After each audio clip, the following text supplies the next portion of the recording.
Hello student. In this lecture, I will explain what is friend function and how it used in C++. Okay. A friend function in C++ is defined as function that can access private, protected and public member of a class. It means एक class के अंदर जितने भी हमारे data members होते हैं, यानी कि वेरिएबल्स हो सकते हैं या फिर फंक्शन हो सकते हैं, मेंबर फंक्शन हो सकते हैं, वो चाहे पब्लिक के अलावा प्राइवेट एंड प्रोटेक्टेड डिफाइन हुआ हो, उसको हम कहीं पे भी बाहर यूज़ कर सकते हैं यूजिंग फ्रेंड फंक्शन।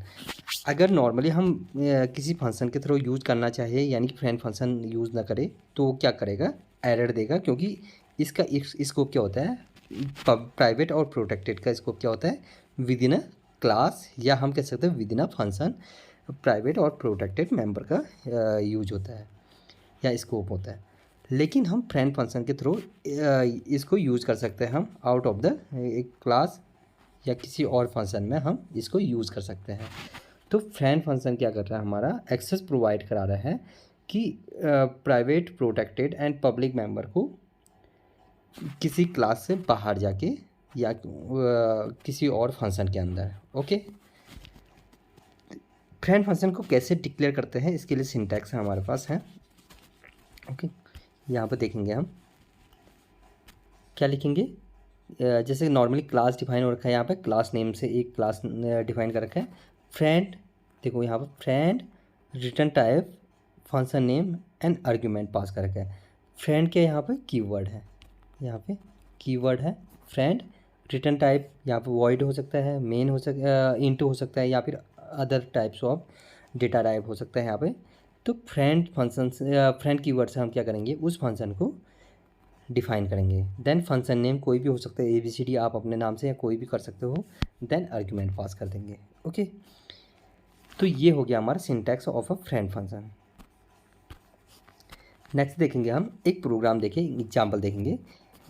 C++ में करें तो हैज़ इंक्लूड आई स्ट्रीम हो गया, using namespace std class SHA। एक क्लास बना रखा है जो SHA नाम से है। यहाँ पे क्लास डिक्लेरेशन कर रखा है protected int A int B = 4। यहाँ पे हमने प्रोटेक्टेड मेंबर ले रखा है, प्रोटेक्टेड ले रखा है, या प्राइवेट भी ले सकते हैं, ठीक। देन हमने फ्रेंड फंक्शन एक डिक्लेयर कर रखा है, friend int sum SHA।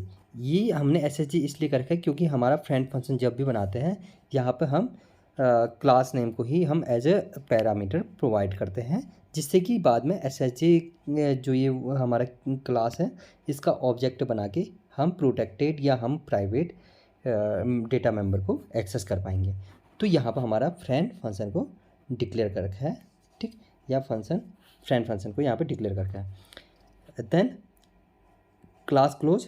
Okay, then हमने इंट सम SHA 0, यानी कि अब यहाँ पर क्या कर दिया, SHA जो क्लास है, मेन क्लास है, उसके लिए ऑब्जेक्ट क्रिएट कर दिया SHA O, ठीक है। वो हमारा क्या है, ऑब्जेक्ट है फ्रेंड क्लास डेफिनेशन के अंदर। ओके, देन रिटर्न O.A, यानी कि ऑब्जेक्ट डॉट A। अब यहाँ हमने क्या कर रखा है, एक्सेस कर रहे हैं प्रोटेक्टेड मेंबर को किसी और फंक्शन के द्वारा और out of the class. Okay, यहाँ पे जो A की वैल्यू है, यहाँ पे A यहाँ पे हमने एक्सेस कर दिया, और इंट B है उसको भी यहाँ पे एक्सेस कर दिया, प्रोटेक्टेड डेटा मेंबर को हमने किसी और फंक्शन में। Then int main SHA OB object, फिर से क्लास का ऑब्जेक्ट बना दिया, या तो हम O से बना सकते हैं, या OB या OBZ, या जो भी करते हो आप।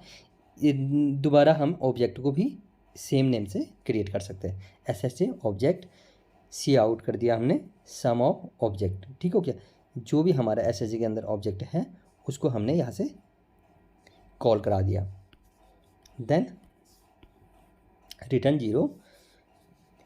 तो ये हो गया हमारा friend function declaration and definition. Okay, इसका एक्चुअल इम्प्लीमेंटेशन देखेंगे हम, रन करा के इसको प्रोग्राम को, तो देखते हैं हम यहाँ पे। अब फ्रेंड फंक्शन का जो एग्जीक्यूशन था हम यहाँ पे देखेंगे और कंपाइल करके इसको रन कराएंगे। ओके, वही प्रोग्राम मैंने यहाँ पर लिख दिया फिर से, hash include string using namespace std class S बना रखा है, प्रोटेक्टेड मेंबर ले रखा है, int a equal to 8 b equal to 4 ले लिया, ठीक। फ्रेंड इंट सम एस ठीक, यहाँ पे हमने डिक्लेयर कर रखा है और यहाँ पे इसको डिफाइन कर रखा है। रिटर्न में एडिशन होना है O dot A plus O dot B, यानी कि ऑब्जेक्ट के बेस पे ही हमने क्या कर रखा है, प्रोटेक्टेड मेंबर को एक्सेस कर रखा है यहाँ पे। देन एस और कॉल कर रखा है हमने C out sum O B. Okay, इसको रन करा के देखते हैं हम। ठीक हो गया। यहाँ पे 12 यानी कि हमारा जो आउटपुट है 12 8 प्लस 4 ये दे दिया। प्रोटेक्टेड को तो इसने कॉल कर दिया। अब इसको चेंज कर देते हैं हम, प्राइवेट करके देखते हैं प्राइवेट को एक्सेस कर पा रहे नहीं कर पा रहा करके। प्राइवेट वैल्यू भी चेंज कर देते हैं यहाँ पे, यानी कि यहाँ पे 6 कर देते हैं। 8 और 6 है, ए की वैल्यू 8 और बी की वैल्यू 6 है, यानी कि 14 आना चाहिए। ठीक हो गया, यहाँ पर आउटपुट 14 आ गया, यानी कि प्राइवेट मेंबर को भी इसने एक्सेस कर दिया। अब हम देखेंगे ये फ्रेंड फंक्शन न होकर अगर नॉर्मल फंक्शन होता तो क्या रिजल्ट रहता है। ठीक, फ्रेंड फंक्शन ना हो यानी कि हमारा नॉर्मल फंक्शन है, ये इंट सम एस पास कर दिया। ठीक, यहाँ पर रन कराएंगे तो हमारा क्या रिजल्ट रहता है ये देखते हैं। ठीक, तो एरर दे दिया। यहाँ पे एरर क्या दे दिया कि हमारा जो ये प्राइवेट मेंबर है वो एक नॉर्मल फंक्शन एग्जीक्यूट नहीं कर पाएगा, यानी कि एक्सेस नहीं कर सकता है। तो इसलिए यहाँ पर हमें फ्रेंड फंक्शन ही यूज करके हम इनके डेटा मेंबर को एक्सेस कर सकते हैं। ये ओके, तो ये हो गया हमारा फ्रेंड फंक्शन का एक एग्जाम्पल। ठीक, यहाँ पे हमारा ये देखेंगे कि जो फ्रेंड फंक्शन होता है वो ऑर्डिनरी कॉल होता है, यानी कि यहाँ पर ऑब्जेक्ट डॉट सम करके नहीं कॉल करेंगे, हम डायरेक्टली सम ऑब्जेक्ट यानी कि पैरामीटर पास कर देंगे। तो ऐसे ही हमारा इसको रन करा देते हैं, यानी कि इसको कॉल कर लेते हैं। नेक्स्ट हम देखेंगे features of friend function and disadvantage of friend function. पहले फीचर्स देखते हैं हम। A friend function is used to access all the non public member of a class. Non public means public के अलावा प्राइवेट और protected, private and protected. Okay, यानी private और protected को एक्सेस करने के लिए हमारे पास क्या फंक्शन होता है, friend function. You can use a friend function to bridge two class by operating object of two different class। दो क्लास को जोड़ने के लिए, क्लास C1 और C2 को जोड़ने के लिए हमारे पास फ्रेंड फंक्शन ही क्या करता है, ये ब्रिज का काम करता है बाय यूजिंग ऑब्जेक्ट। किसी भी ऑब्जेक्ट के द्वारा क्या कर रहे हैं हम, दोनों की क्लास के प्राइवेट मेंबर या प्रोटेक्टेड मेंबर उनको एक्सेस करता है, तो एज ए ब्रिज यूज़ किया जाता है।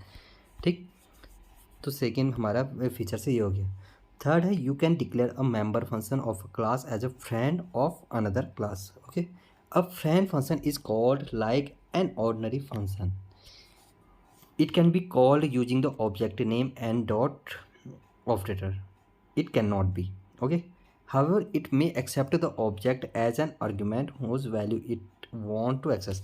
मीन्स हमने बात किया था इससे पहले, जब प्रोग्राम किया था वहाँ पे बात किया था कि जब हम फ्रेंड फंक्शन को कॉल करेंगे तो वहाँ पर हम क्या करेंगे, ऑर्डिनरी कॉल करेंगे, यानी कि फंक्शन एंड उसका जो भी पैरामीटर है, ऑब्जेक्ट है या जो भी पैरामीटर है उसके द्वारा ही हम क्या कर लेंगे, इसको कॉल कर लेंगे, ना कि हम ऑब्जेक्ट डॉट फंक्शन करके।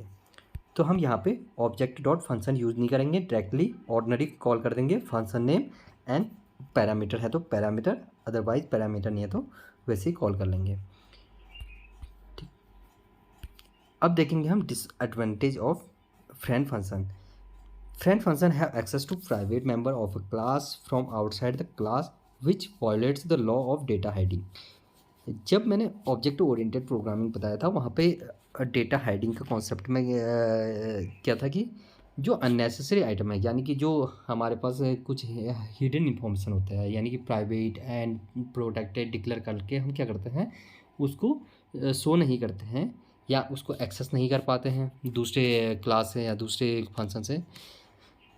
तो लेकिन यहाँ पे क्या हो रहा है, फ्रेंड फंक्शन क्या कर रहा है, प्राइवेट एंड प्रोटेक्टेड मेंबर तक को भी क्या कर ले रहा है, एक्सेस कर ले रहा है। तो ये क्या कर लेता है, वॉयलेट्स कर रहा है लॉ ऑफ डेटा हाइडिंग, यानी कि डेटा हाइडिंग में ओनली नेसेसरी आइटम को ही शो कर रहे थे, अननेसेसरी आइटम को हिडन कर रहे थे, means protected and private value को हिडन कर रहे थे। यहाँ पे फ्रेंड फंक्शन के द्वारा उन वैल्यू को भी एक्सेस किया जा रहा है, तो ये ब्रेक कर दे रहा है law of data hiding. Friend function can not do any run time polymorphism in their members, यानी कि रन टाइम पॉलीमॉर्फिज्म नहीं कर पाता है ये फ्रेंड फंक्शन। ओके, तो ये हो गया हमारे disadvantage and features of friend function.